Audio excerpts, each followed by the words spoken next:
మాతాపితృలకు గురువులకు నమస్కరిస్తూ శ్రీకృష్ణ పరమాత్మ అందరినీ కూడా ఆయు ఆరోగ్య ఐశ్వర్యాలు ఇచ్చి కాపాడని కోరుతున్నాం. తిరువురు శేషమేంద్ర ఆశ్రమం ప్రతిరోజు కూడా ఒక మంచి మాట చెప్పుకుంటూ ఈ రోజున శ్రీ భగవద్గీతలోని 7వ అధ్యాయం నుండి 7, 8, 9 యొక్క శ్లోకాల గురించి భావాన్ని విశ్లేషణ ఇచ్చుకుందాం. అవి ఏమని చెప్తున్నాయి ఏంటి? మత్తః పరతరం నాన్యత్ కించిదస్తి ధనంజయః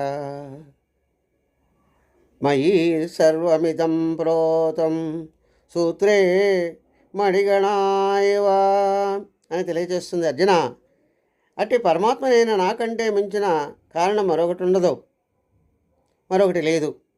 ఎలాగా ఉన్నాను అంటే దారంలో పూసలు కూర్చబడినట్లుగా జడచేతనమైన జగత్తు మొత్తము కూడా నాలోనే కూర్చబడి ఉన్నది అని తెలియజేస్తుంది.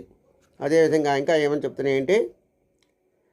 రసో హమ కౌంతేయ ప్రభాస్మి శశి సూర్యయో ప్రణవ సర్వదేశు శబ్ద కే పౌరుషం ఋషు అని తెలియజేస్తుంది. అర్జున, జలంలో రసగుణాన్ని నేనే, సూర్యచంద్రుల్లో వెలుగును నేనే, వేదాల్లో ఉన్నటువంటి ప్రణవాన్ని కూడా నేనే, ఆకాశంలో శబ్దాన్ని నేనే, మానవుల్లో ఉన్నటువంటి పురుషత్వము కూడా కదిలించేటటువంటి శక్తిని కూడా నేనే అని తెలియజేస్తుంది.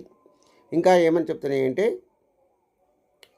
పుణ్యో గంధః పృథివ్యాం చ తేజస్యాస్మి విభావసౌ జీవనం సర్వభూతేషు తపశ్చాస్మి తపస్విషు అని తెలియజేస్తుంది.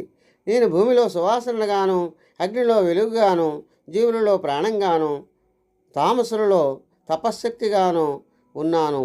కాబట్టి నువ్వు తప్పనిసరిగా ఇవన్నీ కూడా వీటి గుణాలన్నీ తెలుసుకుంటేనే నువ్వు ముక్తి కలుగుతుంది నీకు.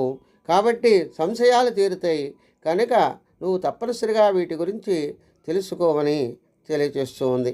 స్వస్తి సర్వే జనా సుఖినో భవంతు. ఓం శాంతి శాంతి శాంతి.